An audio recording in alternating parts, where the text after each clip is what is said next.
Sahabat Excellent, kembali lagi bertemu dengan saya Agung WB di dalam Smart Teaching. Sesuai apa yang sudah saya janjikan bahwa saya akan menghadirkan kepada Anda sosok-sosok pribadi yang mempunyai ide-ide cerdas di dalam dunia pendidikan dan dunia pengajaran. Sebagaimana kita ketahui bahwa mengajar cerdas atau Smart Teaching ini dibutuhkan oleh semua orang yang bergerak di bidang pengajaran, pendidikan, ataupun siapa saja yang sering menghadapi audiens, walaupun itu banyak atau sedikit. Sahabat Excellent, ada seorang sahabat cerdas yang akan saya hadirkan kepada Anda, di mana kita semua akan berbincang-bincang mengenai ide-idenya, mengenai harapan-harapannya, dan juga tentunya yang tidak kalah penting adalah hambatan dan bagaimana caranya beliau untuk menghadapi hambatan tersebut. Sahabat Excellent, saya sudah bersama dengan seorang rekan saya yang bernama Bapak Rahmat Afandi.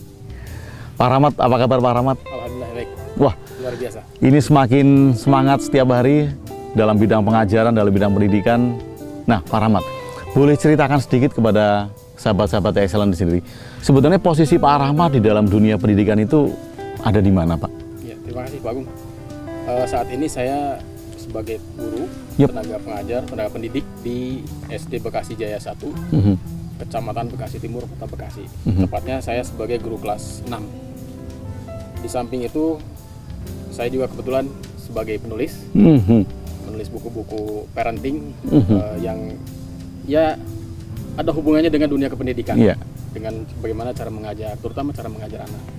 Alhamdulillah sudah 3 judul yang sudah. Apa aja itu, Pak, judulnya? Yang pertama Inspiring Mom and Dad. Inspiring Mom and Dad. Oke. Cara asik dalam mendidik. Cara asik dalam mendidik. Yang kedua, hentikan kebiasaan yang berbahaya bagi anak. Itu ada 15 kebiasaan orang tua yang sudah seperti penyakit. Oke.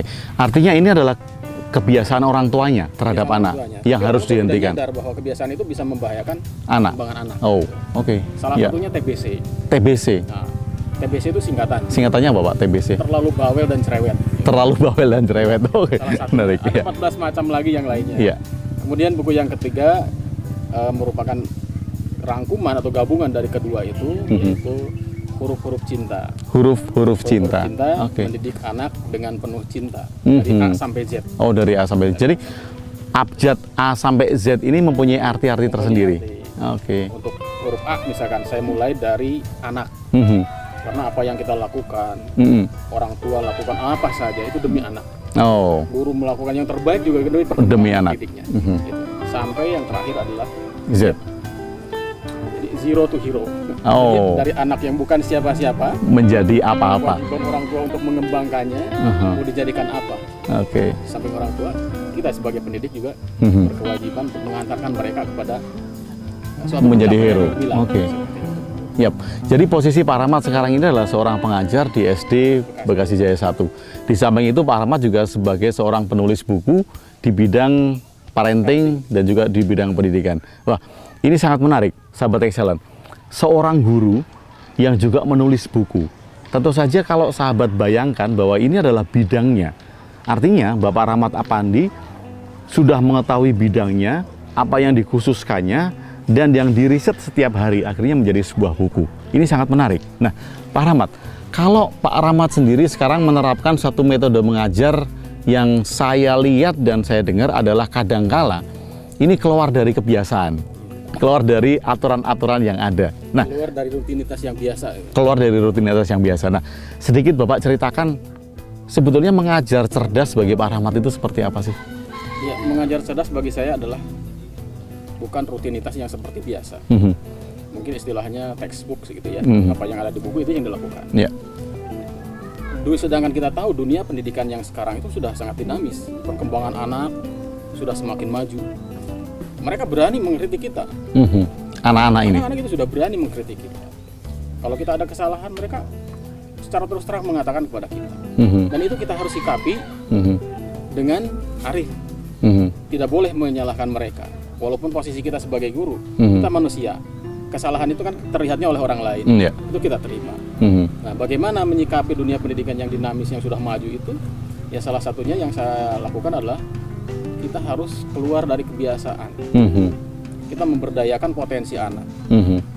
Karena kita tahu bahwa anak itu ternyata membawa potensinya masing-masing. Oh, jadi satu anak dengan anak yang lain ini berbeda.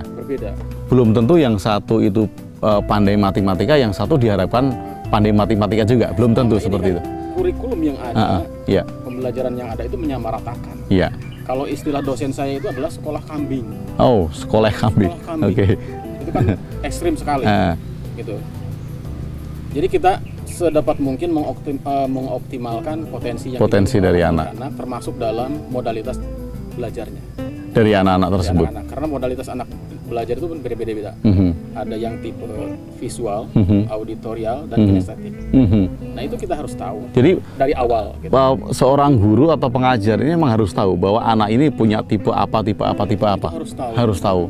Oke. Bagaimana kita bisa mengoptimalkan potensi anak?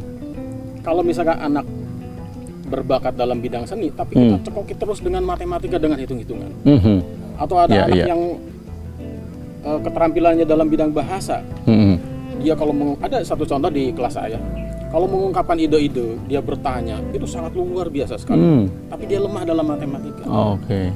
Nah, kalau mungkin bagi pengajar yang tidak tahu, dia terus dipaksa untuk di bidang matematika. Yang selama ini ada. Itu disamaratakan. Oke.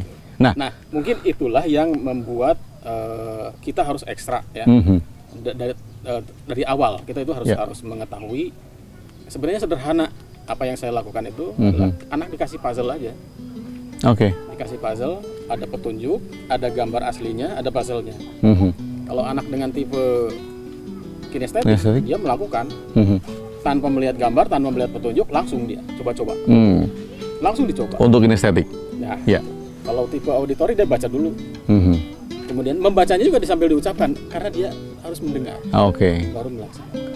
Oke, Pak Rahmat. Nah, seperti itu. Ya, sahabat Excellent, ini sangat menarik sekali dan tentunya perjuangan Pak Rahmat untuk menemukan hal-hal semacam ini yang diimplementasikan dalam kelas tentu saja tidak lepas dari hambatan. Sesaat lagi kita akan tahu sebenarnya hambatannya banyak nggak sih atau bagaimana Pak Rahmat bisa menyelesaikan hambatan tersebut. Jangan kemana-mana, kita akan kembali sesaat ini.